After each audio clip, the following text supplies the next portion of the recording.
अथ 55 सर्गः।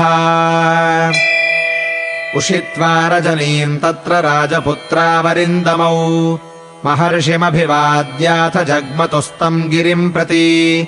तेषाम् स्वस्त्ययनम् चैव महर्षिः स चकारः। प्रस्थितान् प्रेक्ष्यतांश्चैव पिता पुत्राणि वौरसान्। ततः प्रचक्रमे वक्तुम् वचनम् स महामुनिः।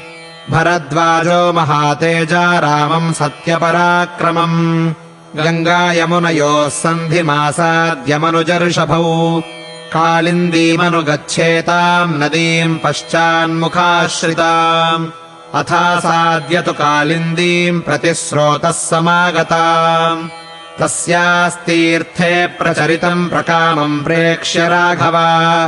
तत्र यूयम् प्लवम् कृत्वा तरताम् शुमतीम् नदीम्। ततोऽन्यग्रोधमासाद्य महान्तम् हरितच्छदम्। परीतम् बहुभिर्वृक्षैः श्यामम् सिद्धोपसेवितम्। तस्मिन् सीताञ्जलिम् कृत्वा प्रयुञ्जीता शिशान्क्रियाम्। समासाद्य च तम् वृक्षम् वसेद्वातिक्रमेत वा। क्रोशमात्रम् ततो गत्वा नीलम् प्रेक्ष्य च काननम्। सल्लकीबदरीमिश्रम् रम्यम् वंशैश्च यामुनैः। सपन्थाश्चित्रकूटस्य गतस्य बहुशो मया। रम्यो मार्दवयुक्तश्च दावैश्चैव विवर्जितः। इति पन्थानमादिश्य महर्षिः सन्न्यवर्तत। अभिवाद्य तथेत्युक्त्वा रामेण विनिवर्तितः। उपावृत्ते मुनौ तस्मिन् रामो लक्ष्मणमब्रवीत्। कृतपुण्या स्म भद्रन्ते मुनिर्यन्नोऽनुकम्पते। इति तौ पुरुषव्याघ्रौ मन्त्रयित्वा मनस्विनौ।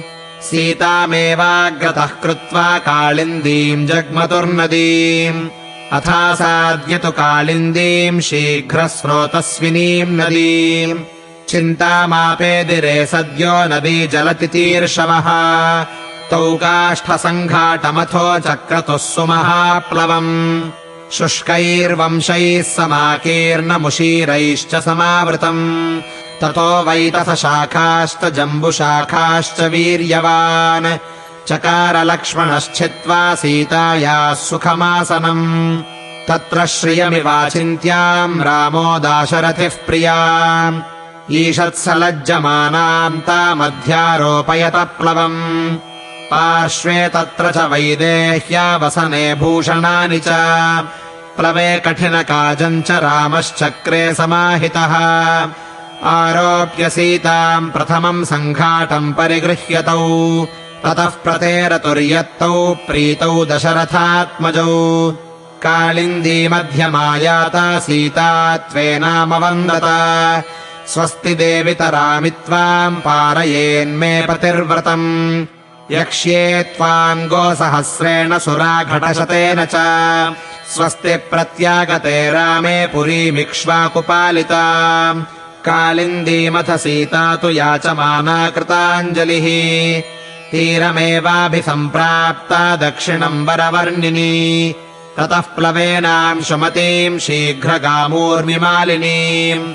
तीरजैर्बहुभिर्वृक्षैः सन्तेरुर्यमुनाम् नदीम्। ते तीर्णाः प्लवमुत्सृज्य प्रस्थाय यमुनावनात्। श्यामम् न्यग्रोधमासेदुः शीतलम् हरितच्छदम्। न्यग्रोधम् समुपागम्य वैदेही चाभ्यवन्दत। नमस्तेऽस्तु महावृक्ष पारयेन्मे पतिर्व्रतम्। कौसल्याम् चैव पश्येम सुमित्राम् च यशस्विनीम्। इति सीताञ्जलिम् कृत्वा पर्यगच्छन्मनस्विनी। अवलोक्य ततः सीता मायाचन्तीमनिन्दिताम्।